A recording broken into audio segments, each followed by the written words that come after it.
À la base aérienne de Kitona, le chef de l'État s'est adressé aux nouvelles recrues des FARDC. Félix Tshisekedi fait des problèmes de leurs familles et leur demande de se concentrer à sauvegarder le sol et sous-sol congolais. Massacre au village Kishiché, ce sont bien des Congolais qui ont été massacrés. La confirmation est de Otto Azizi, membre de la communauté Hutu congolaise. Il accuse Paul Kagame de fabriquer les FDLR au Rwanda qu'il renvoie sur le sol congolais pour justifier son agression. Vous l'écouterez dans ce journal. Dossier Bukangalonzo, la classe politique et les juristes sont partagés et ne comprennent pas la motivation du deuxième arrêt. Les sénateurs ont saisi la Cour constitutionnelle pour interprétation de l'article 168 de la Constitution. Planter un arbre, c'est contribuer à maintenir la RDC au statut de pays solution. C'est le thème de la célébration de la Journée mondiale de l'arbre par les fonds forestiers nationaux, antenne ville de Kinshasa. Pour cette journée, les élèves ont été associés à cet exercice. Et en sport, c'est la réponse à la correspondance du ministre des Finances qui n'a pas tardé. Serge Condé veut savoir les motivations de cette décision unilatérale de réduire les fédérations à subventionner à 4 en lieu et place de 12, comme convenu au Conseil des ministres. Une note de Nicolas Kazadi qui sonne plus comme une injonction alors qu'ils sont tenus à un rapport de collaboration. Le journal sur Télé 50, bienvenue madame, messieurs. Félix-Antoine Tshisekedi s'est adressé ce jeudi aux 10 200 nouvelles recrues des forces armées de la République, de la République démocratique du Congo à la base militaire de Kitona Mwanda dans la province du Congo central. Sur un temps ferme, le chef de l'État a rassuré ses militaires en devenir et anciens militaires des forces régulières de la RDC que leurs problèmes et ceux de leurs familles sont désormais siens et font partie de ses priorités. Militaires des forces armées de la République démocratique du Congo, votre devise Naye lelo kota na bino bamapinga na biso ya kala na pe ba oyo bakoti sika o babengi na lopoto ba recrue pona kotonda bino botondi ya maemanso bozali kosala pona ekolo na biso Congo. Pena eko ebisa bino ke mosala o bozali kosala ezali mosala ya motuya mingi. Esengeli biso bakonzi ya mboka tozala na attention makasi na maemanso matali mosala na bino pe mabota na bino. Kwete soki mabota na bino ezali malamu te, mosala na bino ekoki kokende liboso te. Banda nakoma mokonzi ya mboka oyo natia mayele na ngai makasi na ngai nyonso na misala ya mapinga na biso. Kwete tosala manso bakoka kosala mosala na bango na bakondisyon malamu. Na kosala bino ba promesse mingi te, na préféré na bandaka kolakisa bino na ba acte bokomona bino moko ndenge mapinga na biso ekozwa valeur, ekozongela valeur nango ya kala pe ekobanda kobangisa banguna nyonso oyo bakozala na makanisi ya koatake mboka na biso. Faisons d'une pierre deux coups. Le ministre d'État et ministre du Plan Christian Mwando a profité de sa visite officielle dans son fief à Kalemi pour mobiliser la population sur la guerre injuste imposée à la RDC par le Rwanda par l'entremise de son acolyte le M23. Nous sommes au Tanganyika. À sa descente d'avion, le vendredi 2 décembre dernier, Christian Mwando a été accueilli par la gouverneure de province Julie Ngungwa en compagnie des députés provinciaux et différents notables du Tanganyika. Ému et ébloui de la présence de leurs élus, la population a contraint son hôte de marque de marcher à pied pendant plusieurs kilomètres de l'aéroport de Kaninda pour chuter à la place Kisebwe. Là, au nom du président de la République Félix Tshisekedi et du Premier ministre Jean-Michel Samalukonde, Christian Mwando a invité ses électeurs à la cohésion et à l'amour pour faire face à l'agression rwandaise ainsi que pour le développement de leur province.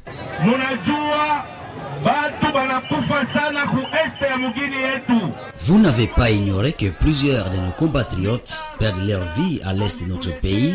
La guerre Nous imposez pas le Rwanda, le chef d'État, le commandant suprême de l'armée nous a tous appelés à l'unité nationale. Ici au Kalemi, abandonnons nos divergences politiques et communions ensemble pour la paix et le développement.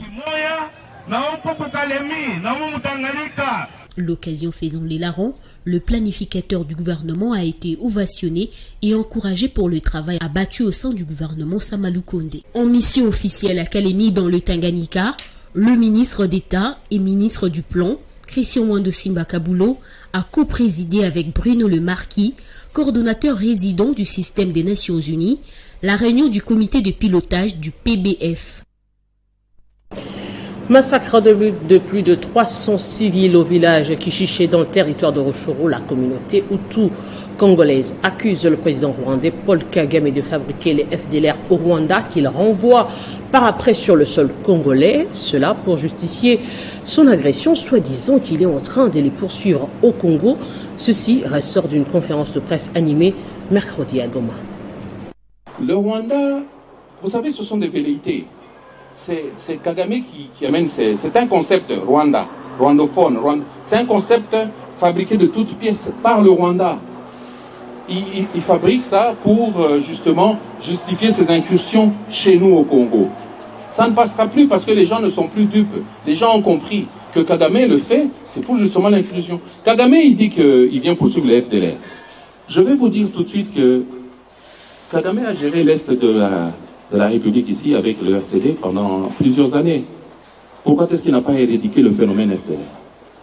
Kagame est venu ici avec ses troupes, n'est-ce pas? À l'époque du CNDP, il a géré. James Kabarebe a géré l'état-major général des FARDC. Pourquoi est-ce qu'il n'a pas mis fin à cette histoire des FDL? Moi, je conseillerais d'ailleurs à Kagame de prendre ces FDL, d'aller négocier et dialoguer avec eux. Au lieu de nous pourrir la vie ici en prétextant qu'il vient pour éradiquer les FDLR, alors qu'aujourd'hui nous avons l'information qu'il est en train de recycler des FDLR chez lui pour les envoyer au Congo et ensuite prétexter les poursuivre ici au Congo. Nous connaissons, nous avons toute cette logique-là. Moi j'ai fait une lettre ouverte au président Kagame où j'ai expliqué tout ce que je suis en train de vous dire. Je crois que c'est peine perdue pour le groupe terroriste de commencer à trouver ce qu'on appelle des faux fuyants, des prétextes en disant qu'ils ont massacré des FDLR. Non, ce ne sont pas des FDLR, ce sont des enfants. Révision du fichier électoral. Le président de la CENI, Denis Kadima, a lancé ce jeudi la formation des formateurs du premier niveau à O2. C'est pour une durée de 7 jours. La cérémonie s'est déroulée à l'université William Booth en présence de quelques membres de la centrale électorale.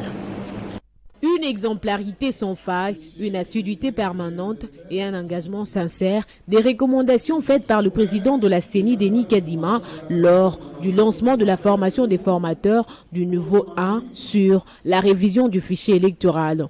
Cette annonce importante a précisé le démarrage de l'opération d'identification et d'enrôlement des électeurs pour le cycle électoral en cours, prévu dans l'ère opérationnelle 1 à partir du 24 décembre prochain. Cette session prévue jusqu'au 14 décembre prochain permettra aux participants d'acquérir des compétences complémentaires afin d'optimiser leur performance. L'objectif est la transmission des connaissances pour une meilleure gestion des outils qui seront mis à la disposition des agents préposés aux tâches liées à la révision du fichier électoral dans les 9 provinces composant l'aire opérationnelle 2, notamment Kasai, Kasai oriental, Kasai central, Sankuru, Lomami, Olomami, Tanganyika, Lualaba et le Haut-Katanga.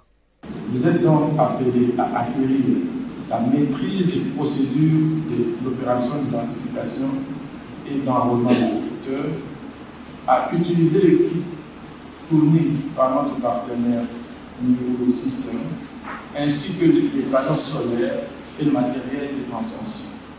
Pour rappel, selon le calendrier électoral rendu public récemment, l'opération pour l'ère opérationnelle 1 concernant 10 provinces, y compris la ville de Kinshasa, débutera le 24 décembre pour une durée d'1 mois.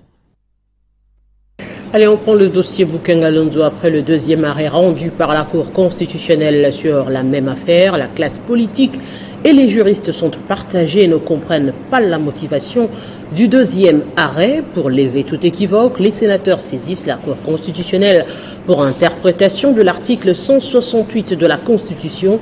Des élus dénoncent la politisation du dossier. En qualité de législateurs respectueux des textes et censés faire respecter les lois de la République, un groupe de sénateurs est allé déposer à la Cour constitutionnelle une demande d'interprétation de l'article 168 de la Constitution.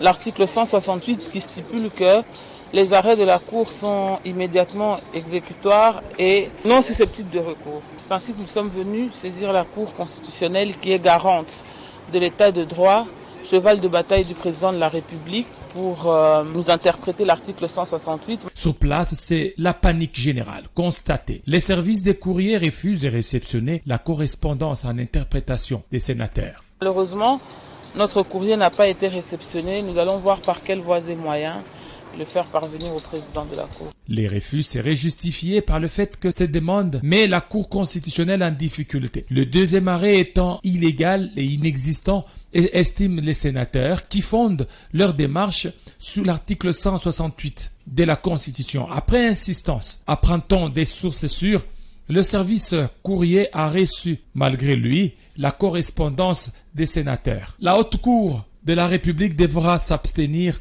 à livrer un tel spectacle au peuple congolais, d'autant plus que l'est le seul rempart de tout Congolais et Congolaises. Dans le cadre de la semaine du tourisme en RDC, la gouverneure du Haut-Lomami a dépêché le ministre provincial de Mines à Kinshasa pour les assises qui, selon Isabelle Kalinga, est un lieu essentiel pour clarifier combien sa province est la capitale du lithium.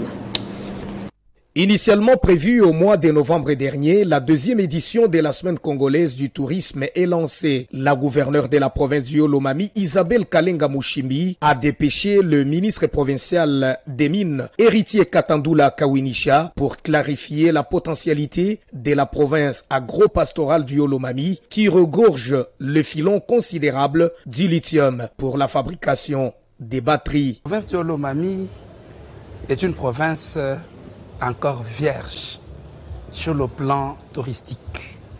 Parce que cette province regorge suffisamment de potentialités, lesquelles potentialités, lorsqu'elles sont mises à profit, lorsqu'elles sont capitalisées, elles peuvent nous apporter assez de touristes et le Haut-Lomami peut faire du tourisme une industrie pouvant lui produire suffisamment de moyens. Repenser le tourisme, c'est le thème de cette deuxième édition. Plusieurs participants, dont ceux de la province du Haut-Lomami, y participent, et ce qui permet à ces secteurs d'être réinventés dans le but de relever les défis du développement dans plusieurs entités de la République démocratique du Congo, qui avaient du mal à se relever. Des stands au parc d'exposition pour chaque province, forum en panel, tout est axé sur les développements territoriaux.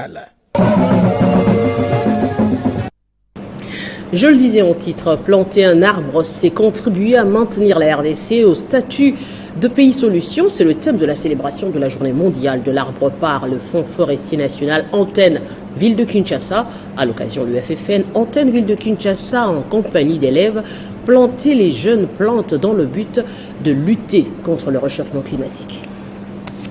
Profitant de la célébration de la Journée mondiale de l'arbre édition 2022, le Fonds forestier national Antenne de Kinshasa a procédé au reboisement au parc animalier de Lantsele. C'était devant plusieurs délégués du ministère de l'Environnement et de la Direction générale du Fonds forestier national, dirigé de main de maître par Honoré Moulumba. Cloris Kisanga, chef d'antenne du Fonds forestier national ville de Kinshasa, insiste sur l'apport du FFN dans la réalisation du programme du chef de l'État Félix Tshisekedi visant à planter 1 milliard d'arbres à l'horizon 2023. La ville de Kinshasa, pour la deuxième fois consécutive, a été alignée ou a reçu des fonds pour arriver à organiser cette journée.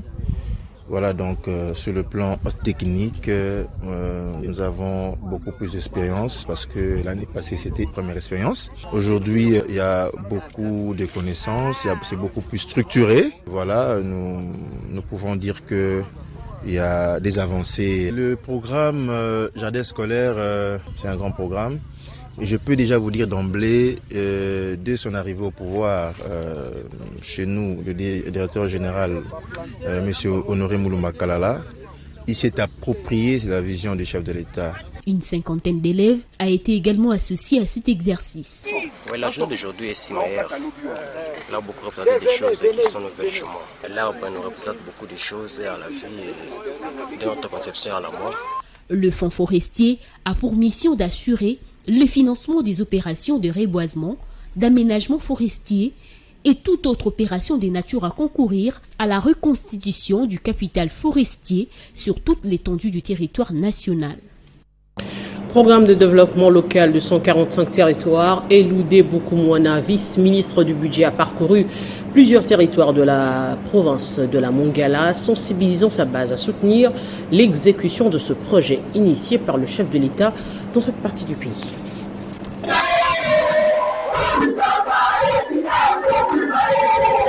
Élisée Boukoumouana Maposo croit fermement et porte très haut l'exécution du grand projet de développement des 145 territoires initié par le chef de l'État, Félix Antoine Tshisekedi Tshilombo. Au mois d'octobre dernier, cet acteur politique congolais de grande envergure avait effectué une tournée dans toute la province de la Mongala pour sensibiliser la population sur l'effectivité de ces projets. À l'occasion de cette itinérance, précisément dans les territoires de Lissala et Bomba, il avait au nom respectif du chef de l'État Félix Antoine Tshisekedi et du chef du gouvernement Jean-Michel Samalou Kondé remis plus de 5 motos au service de sécurité de la Mongala. Par ailleurs, à Bongandanga, Élisée Boukoumouana avait fait une promesse ferme qu'il vient de réaliser aujourd'hui. Les vice-ministres du budget et autorité morale du parti de l'unité nationale, Puna en sigle, Élisée Boukoumouana Maposo a également doté les services politico-administratifs et de sécurité du territoire de Bonganda des moyens de transport pour leur mobilité,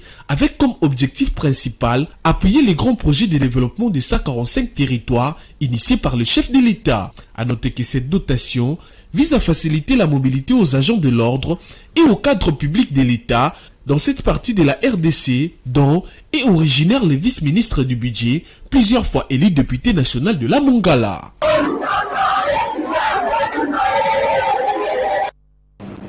À la Mongala toujours, réception le week-end dernier d'un lot important constitué des vivres et non-vivres, dont de l'épouse du gouverneur à travers sa fondation Bibiche Limbaya, destinée à soulager les victimes de l'inondation des récentes pluies dans la ville de Bumba.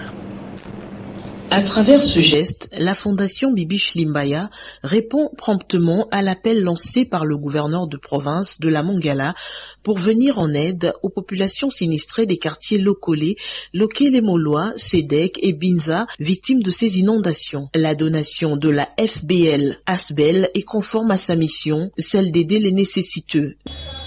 S'exprimant au cours de la cérémonie de réception, l'administrateur du territoire assistant a souligné que ce don soulagera sans doute les familles victimes des inondations avant de rappeler que la fondation Bibiche Limbaya n'est pas à son premier geste. De son côté, le chef du quartier Mobutu, l'un des 6 quartiers que compte la ville de Bumba, a au nom des bénéficiaires de cette œuvre de charité témoigné toute sa reconnaissance à l'endroit de l'épouse du gouverneur de la Mongala avant de rassurer que ce don ira directement aux bénéficiaires. L'Alliance des forces démocratiques du Congo FDC, parti politique cher à Modesto Bahati Lukwebo, était représentée aux assises du 26e Congrès international socialiste organisé du 25 au 27 novembre dernier à Madrid. Plusieurs thèmes ont été débattus au cours de ces assises auxquelles une forte délégation de la FDC a pris part. Les thèmes débattus ont été notamment portés sur la paix et l'égalité sociale. Les délégués de l'AFDC, parti cher à Modeste Bahati Lukwebo, sous la direction de la présidente nationale ad intérim, Marie-Jacqueline Rumbu-Kazang, ont fait entendre la voix de la RDC en dénonçant avec fermeté l'agression rwandaise. Marie-Jacqueline Rumbu-Kazang revient sur la participation de l'AFDC à ces assises. Il fallait porter la voix de la RDC par rapport à l'agression que nous subissons. Et il était question de dénoncer l'attitude coupable et complice de la communauté internationale. Ça fait 22 ans au Congo qu'il y a des morts nous avons inscrit et fait adopter la résolution pour que le Rwanda retire ses troupes au Congo et puis qu'on puisse élever l'embargo pour que le Congo puisse acheter les armes convenablement pour qu'il puisse défendre son territoire. La question liée à l'égalité du genre était également évoquée à cette grande messe socialiste. À ce sujet, Marie-Jacqueline Rumbo-Kazang a, au nom de l'AFDC, indiqué que le chef de l'État congolais est le champion de la promotion de la femme pour avoir nommé plusieurs à des postes de responsabilité dans les institutions du pays. A signalé dans la délégation de l'AFDC la présence du deuxième vice-président national de l'AFDC, le professeur Placide Moutabong, du SG Richard Malongo et des représentants de jeunes et de femmes. Il faut noter qu'outre l'AFDC, les Palou et l'UDPS ont également participé à ces assises, étant tous de partis socialistes. Le réseau national des ONG pour le développement de la femme a procédé ce jeudi à l'évaluation de ses 20 années d'existence à travers un panel de discussions et une journée porte ouverte. Cette activité s'inscrit également dans le cadre de la commémoration des 16 jours d'activisme sur l'élimination de toutes formes de violences faites aux femmes et aux jeunes filles. 20 ans d'existence, ça s'est fait. Pour marquer cette étape symbolique, le réseau national des ONG pour le développement de la femme a lancé depuis le 25 novembre une série d'activités qui entrent également dans les cadres de la commémoration des 16 jours d'activisme sur l'élimination de toute forme de violence dont sont victimes les femmes. La journée d'aujourd'hui, on ne devrait pas la perdre comme ça dans les blablabla. Il a fallu que nous puissions creuser l'abcès et quitter de cette réunion avec des recommandations telles que vous les avez formulées. Mais je pense qu'il est temps d'unir ces énergies pour que nous fassions des actions avec impact maintenant. C'est jeudi, il était question de passer en revue les différentes activités réalisées par le RENADEF durant ses 20 ans d'existence à travers un panel de discussions et une journée porte ouverte. Marignon Bouzaïna, coordinatrice du RENADEF, explique. Le RENADEF a voulu célébrer ses 20 ans d'existence autour de tout un réseau des hommes et des femmes qui ont cru à cette œuvre. La commémoration des 20 ans d'existence de RENADEF trouve son sens dans cette évaluation qui a été faite aujourd'hui. Nous aurons un cahier de charges qui va mettre en place des stratégies et sur base de ces stratégies, nous allons lancer d'autres cycles de travail de RENADEF. Signalant que cette activité a connu la participation de plusieurs activistes de droits de l'homme, notamment la représentante adjointe de l'ONU Femmes, pour ne citer que celle-ci. Lancée depuis le 25 novembre dernier, cette série d'activités va se clôturer le 10 décembre prochain. Allez, on va parler sport. Réponse du berger à la bergère. Le ministre de Sport vient de réagir à la correspondance de son collègue de finances, Serge Condé. Note que sa correspondance manque de motivation pour réduire les fédérations à 4 en lieu et place de 12, comme décidé au Conseil des ministres.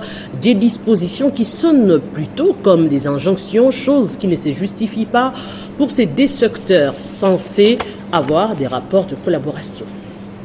C'est une réponse du berger à la bergère. Ce jeudi, Serge Condé Chiembo a répondu à son collègue des finances qui, dans une correspondance sans date, lui demandait d'identifier et déterminer un nombre limité de fédérations sportives, 4 au maximum, qui pourront bénéficier des subventions du trésor public. Sans passer par les dos de la cuillère, le patron des sports congolais recadre son collègue des finances avec un français aussi limpide qu'au cours du Conseil des ministres du 4 mars 2022, présidé par le chef de l'État Félix Tshisekedi Tshilombo et consigné dans le compte rendu à la page 9, que 12 fédérations sportives devaient bénéficier de subventions du trésor public. Avant de poursuivre, vous m'informez en votre qualité de ministre des Finances les mesures que vous venez de prendre unilatéralement pour le paiement du nombre des fédérations sportives que vous allez appliquer au mois de janvier 2023. Au regard de ce qui précède, Serge Condé Chiembo se demande s'il devra encore prendre quelles dispositions et quels en seraient les fondements. Nicolas Kazadi entretient volontairement cette brune alors que le train de plusieurs fédérations sportives est déjà en marche. Après cet imbroglio, plusieurs sportifs congolais déduisent que l'actuel ministre des Finances s'oppose indirectement à la vision du chef de l'État Félix Tshisekedi qui souhaite voir le sport congolais redécoller et représenter valablement le pays lors de prochaines compétitions.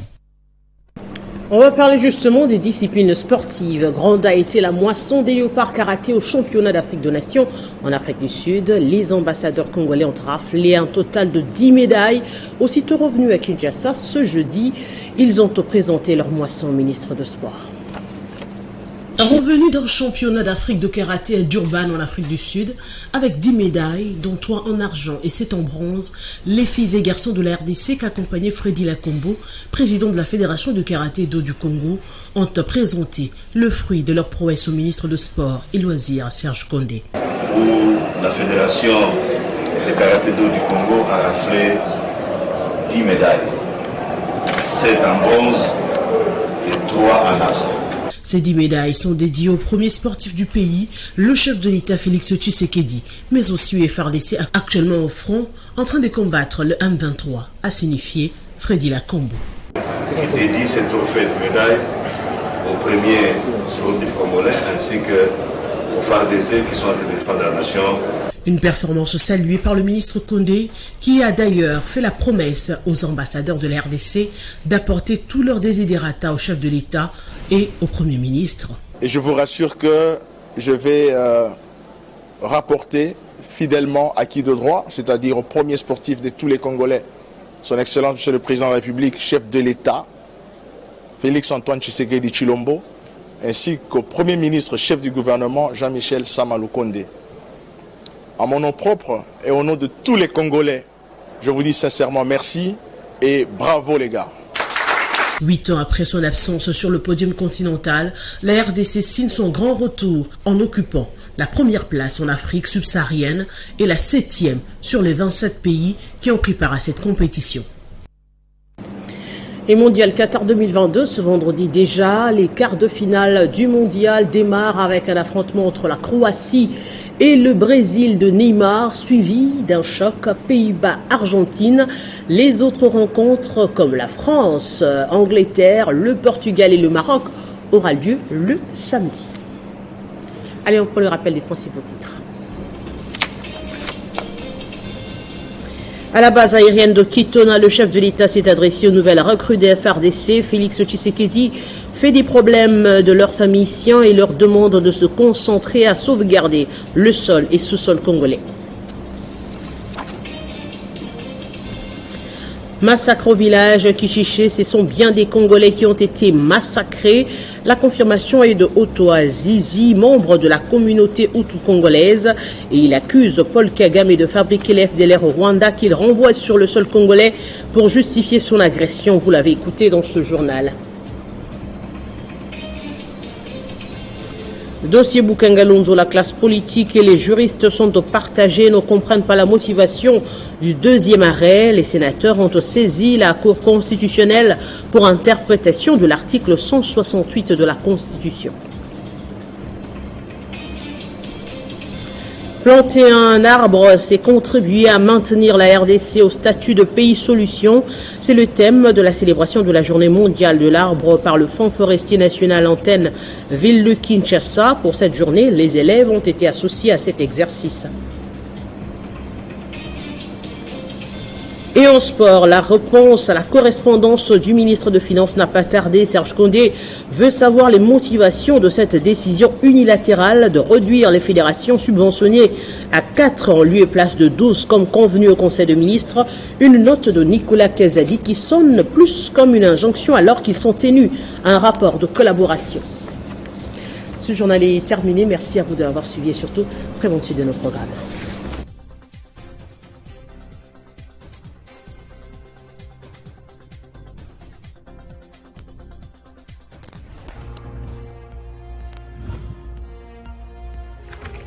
L'actualité reste en continu.